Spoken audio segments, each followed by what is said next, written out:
Let's bring in someone who writes about sports betting for a living. Joining us now is Colin Sherman, editor at DraftKings Nation. Colin, thank you so much for giving us some of your time. All right, so we know that there are concerns. Why are regulators considering allowing this now? I'm not really sure why they're considering it now as opposed to, I mean, we've had election betting going back, before the turn of the 19th century. This has been an ancient practice in the U.S. It's just sort of been on the down low and on other markets. The thing, though, is with the markets as they are now, for example, places like PredictIt, the Iowa Markets Exchange, they allow you to bet on the election right now. You can even just use a credit card and do so.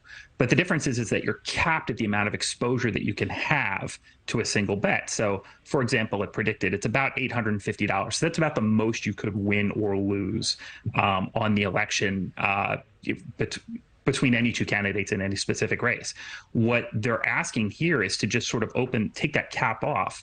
And then I think you would see hedge funds involved. I think you would see maybe even parties involved. I think you would see businesses potentially betting one side as a hedge against potential future policy. So it opens up a whole range of other issues that haven't really been discussed before. This doesn't happen.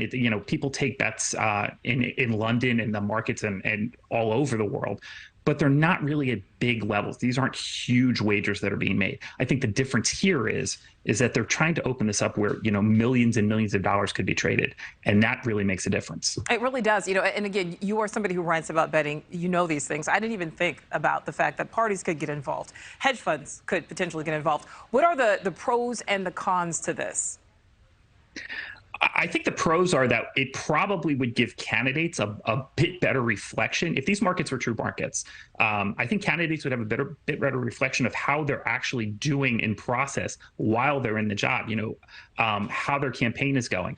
Polling data is accurate to a point, but right now the polls are much more accurate and have been over the last several elections than the betting markets. The betting markets have really come in heavily on the Republican side because they're limited as to how much people can actually bet. So if you're betting Republicans, you're getting much less value than you're betting on Democrats. That's just the way it's worked out for the last three elections. That might change in 2022, but that's the way it's been so far.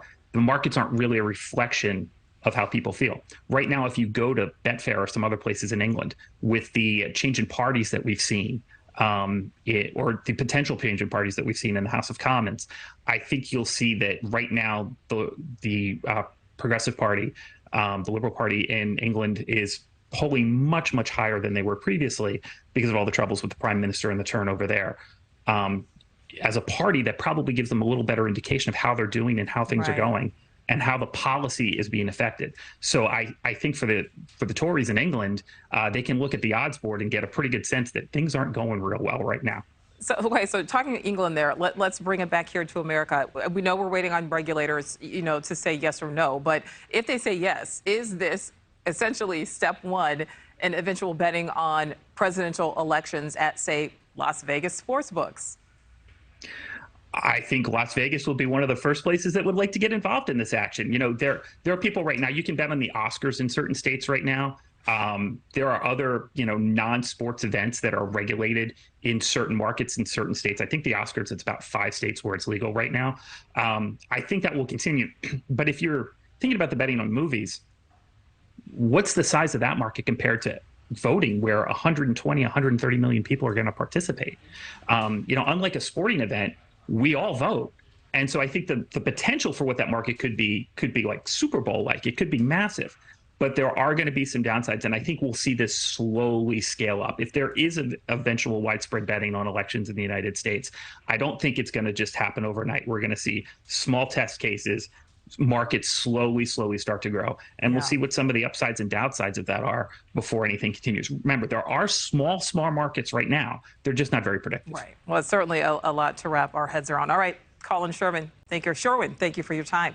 Thank you for watching. Go to newsnationnow.com to find NewsNation on your television provider. And don't forget to click the red subscribe button below to get more of NewsNation's fact-driven, unbiased coverage.